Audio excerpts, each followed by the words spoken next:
Good day to everyone. I'm Mahwash Mukhtar, currently in my third year program in PhD in Pharmaceutical Technology at the University of Szeged, Hungary.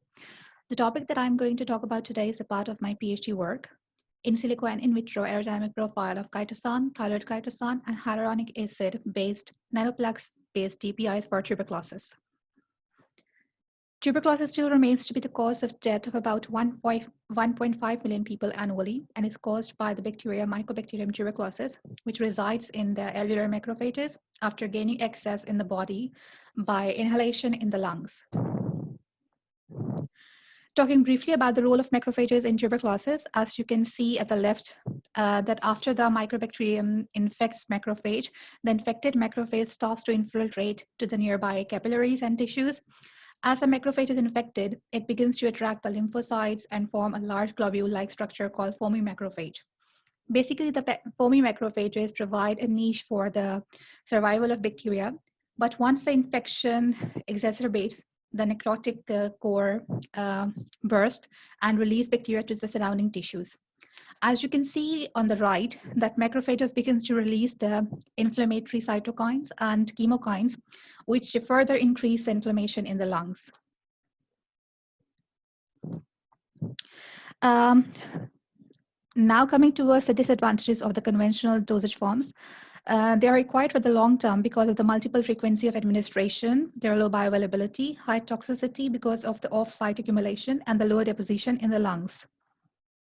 So, nanotechnology can be exploited for the treatment of tuberculosis as the nanoparticles provide large surface area for loading high concentration of drug and can facilitate sustained release by mimicking the off-target accumulation.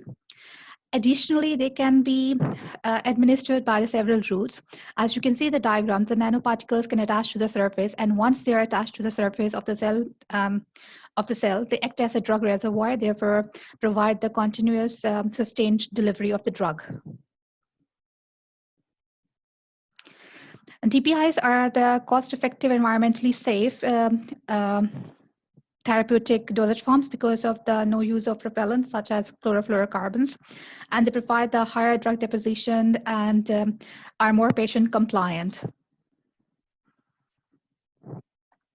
And there are several receptors on the surface of macrophages, each having affinity for the specific targeting moiety.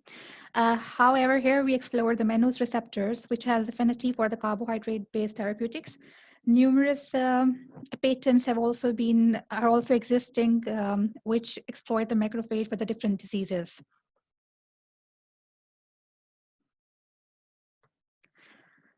Now we have utilized the polymers, which are biodegradable and are derived from the natural origin, namely chitosan and hyaluronic acid. Thiolated chitosan was derivatized from the chitosan by the thiol group conjugation. The thiol groups immobilized and the disulfide bonds which were formed were quantified.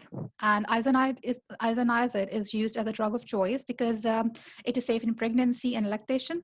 And currently no dry powder inhalers are available in the market which contain isoniazid. There is a schematic representation of the approach that we have used and outcomes obtained so far, which are being discussed later in the coming slides one by one. We have used a simple ionic gelation method, which involved the cross-linker tripolyphosphate.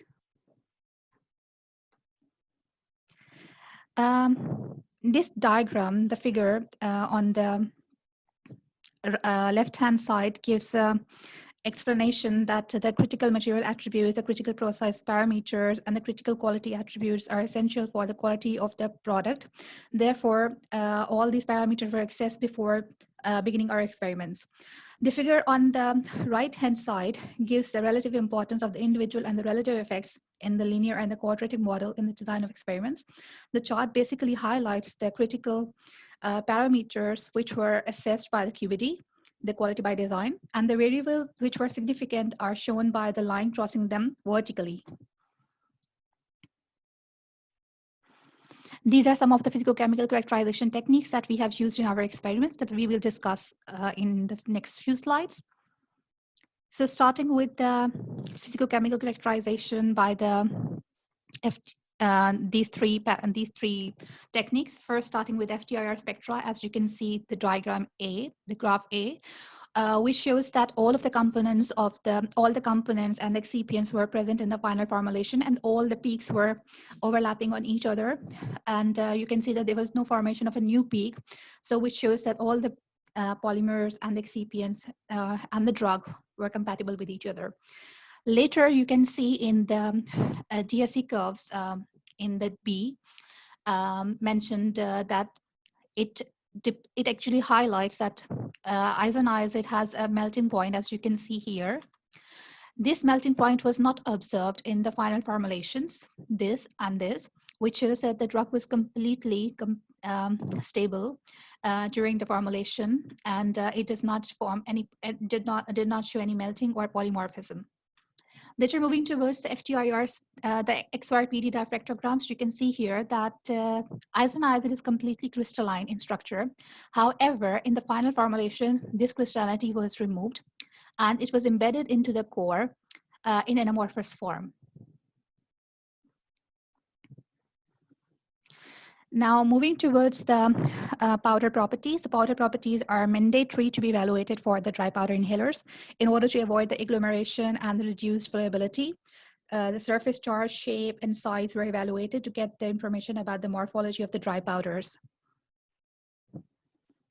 So the particle size, average particle size was about 300.2 nanometer and 342.1 nanometer in case of both formulations. The polydispersity index was quite low, which shows the monodisperse system. Zeta potential was cationic, which is actually promising for targeting the negatively surface epithelial or the macrophage cell membrane. These are the scanning electron microscopic images on the right-hand side from the low resolution and the high resolution. And the left-hand table highlights the parameters of the flow properties of the powder, the bulk density, tap density, Hausner ratio, and Carr index, which were later used in the in silico modeling.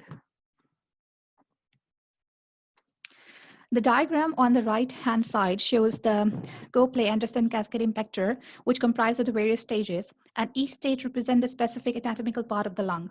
Each plate also has a specific cutoff diameter. The particle of that size deposit on each plate, giving an idea about the particle deposition in the different parts. Stage 7 and the filter represent the particle deposition in the alveolar regions, and the tables demonstrate the average mass median aerodynamic diameter of the particles deposited. And the fine particle fraction less than 5 and 3 micron gives an estimate of the number of the percentage of the particles deposited on the stages, with which are below 5 micron and below 3 micron respectively, which were quite promising, as can be seen here. Now the amount of the drug deposited in the natural parts was quantified by applying the new version of stochastic lung model.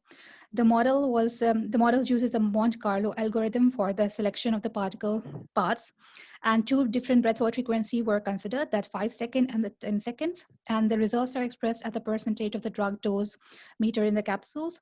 Very little particle fraction was exhaled, and most of the particles were deposited in the deeper tissues of the lungs. Here you can see the release profile and the permeation profile of the nanoparticles, and they were correlated in terms of their curves.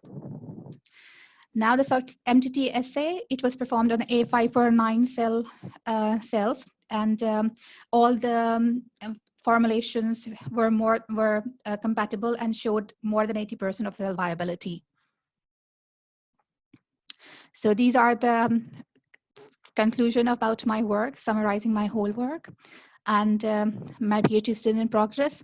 And I would like to thank my supervisor, the head of department, and all the colleagues and the collaborators for the experiments.